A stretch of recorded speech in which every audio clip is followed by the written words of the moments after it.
He finished a set in rural Georgia and walked into a homicide warrant nobody outside Atlanta was talking about. Here's what we actually know. Late on the night of July 11, 2026, a crowd was still spilling out of a club on Crawford Road in Barnesville, Georgia, a small city in Lamar County, far from the Atlanta skyline. Inside that building, a local rapper had just finished a live set. His stage name was Lil Toonk.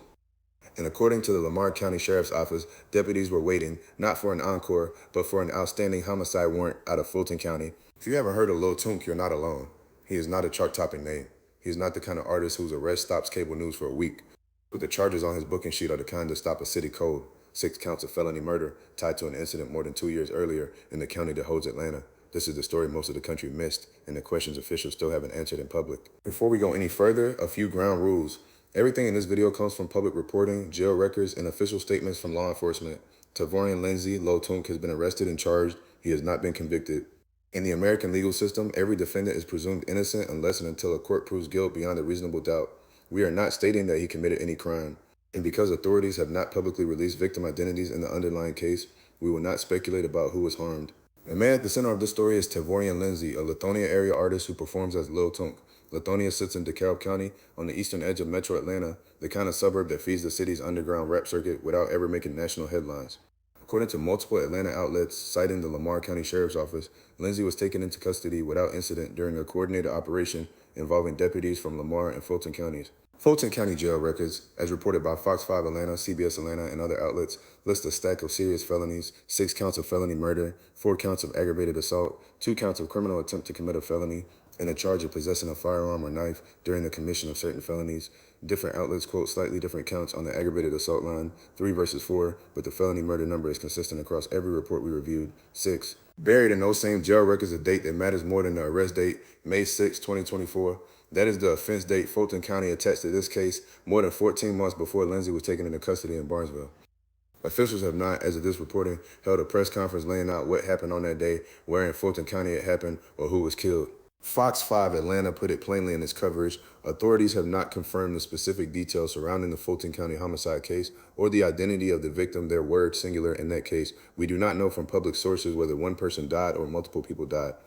We do not know whether any of the people harmed were minors until official sources release that information. Responsible reporting stops at the edge of what is verified. 6 felony murder counts sound like 6 separate deaths, and they can be, but in Georgia, felony murder is also a legal structure. If someone dies during the commission of certain felonies, participants can face murder charges even without a traditional intent to kill theory. Multiple counts can reflect multiple victims, multiple underlying felonies, or multiple legal theories applied to the same event. Without an indictment narrative in the public record, we cannot say which explanation fits this case. Georgia's felony murder rule is among the broadest in the country, and it has been debated for years by lawmakers, defense attorneys, and advocates. The basic idea, a death that happens in connection with certain felonies can be charged as murder.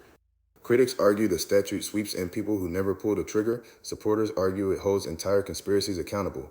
Whatever side you take on the policy, the charge itself tells you prosecutors believe this case involves death during serious criminal conduct, not a simple dispute. Alongside the murder charges, Lindsey faces multiple counts of aggravated assault, again 4 according to most jail record summaries. Aggravated assault in Georgia generally involves assault with a deadly weapon with intent to murder or with intent to rape, rob, or commit another violent felony. Stacked next to felony murder, those counts suggest prosecutors are describing a violent episode with more than one person allegedly harmed, even if we do not yet know their names. There are also 2 counts of criminal attempt to commit a felony. Attempt charges usually mean prosecutors believe someone tried to commit a serious crime that was not fully completed or not completed in the way originally planned. Pair attempt counts with assault and murder charges, and you get a picture of a case prosecutors are treating as multi-layered. The full story lives in warrants and future indictments the public has not yet seen.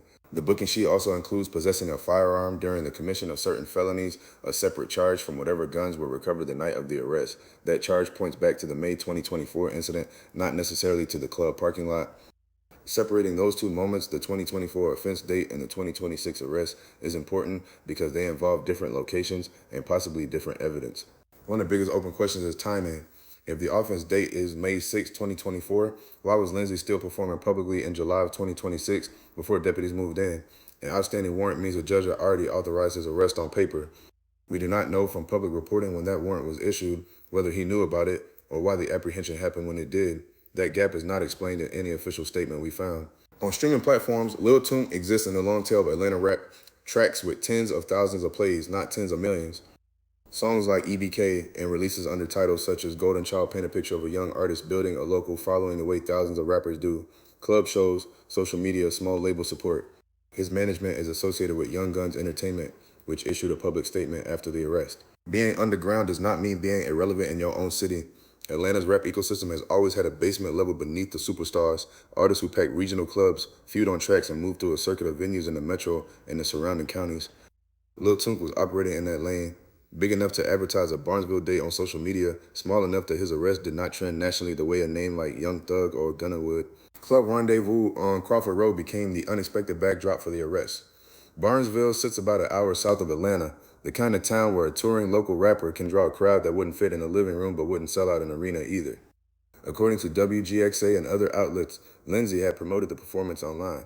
That public schedule may be exactly how a multi-county warrant finally converged with a known location and time. The Lamar County Sheriff's Office describes the arrest as a coordinated law enforcement operation, not a chance traffic stop.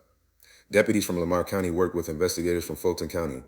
The suspect was taken into custody without incident, then turned over to Fulton deputies at the scene. There is no public reporting of a chase, a standoff, or resistance, just handcuffs after a show in a parking lot far from the city where the May 2024 charges originate. What did make the sheriff's social media post striking was the hardware on display. Photos released by Lamar County show multiple firearms recovered during the operation, rifles and a handgun laid out for the camera along with what the office called additional evidence. Local officials have not said in public whether those weapons will lead to separate charges in Lamar County or how they connect, if at all, to the Fulton homicide case dated May 6. After the arrest, Lindsey was not booked in Lamar County on a homicide warrant. Fulton County deputies took custody on the spot and transported him to the Fulton County Jail, the same system that processes some of the highest profile cases in the South. As of the reporting window for this video, he remains charged, not convicted, and the case has not gone to trial. Bond hearings, indictments, and discovery fights are still ahead. Young Guns Entertainment, identified and reporting as Lindsey's management label, posted a brief public response on social media. According to WGXA, the label said it was unaware of the situation before the arrest and is working closely with legal counsel. That is not a confession, a denial of specific acts, or a comment on the May 2024 case. It is the standard first move of a camp entering a felony murder prosecution. The legal fight will happen in court, not on Instagram. Lamar County Sheriff Brad White praised the interagency work in a statement quoted across local Atlanta media. He said the successful apprehension of the homicide suspect was a direct result of partnership between agencies and the dedication of officers who serve their communities every day. Law enforcement framing like that is expected, but it also confirms Fulton County had been actively seeking Lindsey and that rural Georgia was where they finally made contact. Metro Atlanta has spent years grappling with gun violence that touches neighborhoods, clubs, and interstate rivalries played out in music and on social media. We are not linking this case to any specific feud or lyric because prosecutors have not made that connection in public.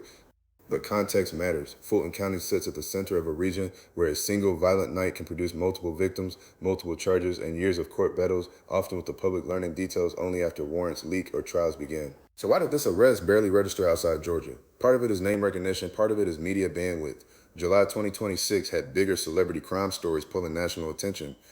Part of it is the silence of the case itself. Without victim names, without a crime scene address, without a viral video of the May 2024 incident, there is no easy headline for a national desk. The story is real, the charges are serious, and most of the country simply wasn't looking. There is a lesson in the mechanics of the arrest itself. An artist today leaves a digital trail, posted show dates, club flyers, geotags, fan videos. That trail builds a career. It can also build a map. Performing publicly while a felony warrant exists is not uncommon in street cases. Artists still have to eat, still have fans, still book real dates. Whether Lindsey knew a warrant was active is an open question. Whether promoting a show made him easier to find is not. Let's name what remains unresolved because that is where this case actually lives right now. Who was killed or injured on May 6, 2024? Where in Fulton County did it happen? What felony underlying the murder charges do prosecutors allege? When was the warrant issued and why did the arrest take more than 2 years after the offense date? Was anyone else charged? Lindsey's attorneys have not, in the public record we reviewed, laid out a defense theory yet. Those answers belong to the courts. What comes next is a Fulton County prosecution moving at the speed the system allows: first appearances, probable cause, potential grand jury, discovery motions, and maybe a trial date measured in months or years. Felony murder cases with multiple counts rarely resolve quietly. Lindsey is entitled to counsel, to see the state's evidence, and to force prosecutors to prove every element. Until then, the word alleged belongs in every sentence about his conduct. Somewhere in this story are people who did not choose to become a footnote in a rapper's booking sheet. Whoever died or was hurt on May 6, 2024, leaves behind families who already know more pain than any viewer can imagine. When Fulton County releases names through official channels, those people deserve to be spoken with dignity, not as props in a true crime montage. Until then, the decent thing is to acknowledge the loss without pretending we know details we do not. Lil Toonk is not a household name, yet this case carries household level charges. An underground Atlanta rapper, a May 2024 offense date shrouded in official silence, and an arrest that finally came on a rural Georgia club road more than 2 years later. We will update this story when indictments, hearings, or victim identifications become public record. If you're hearing about Lil Toonk for the first time, you're exactly why we cover cases the national news skips. Authorities have not yet publicly identified the victims in the May 2024 case. When they do, they deserve to be remembered with dignity, and we'll update this story. Tavorian Lindsey has not been convicted of anything. This case is still moving through the courts. This has been CrimeTown TV.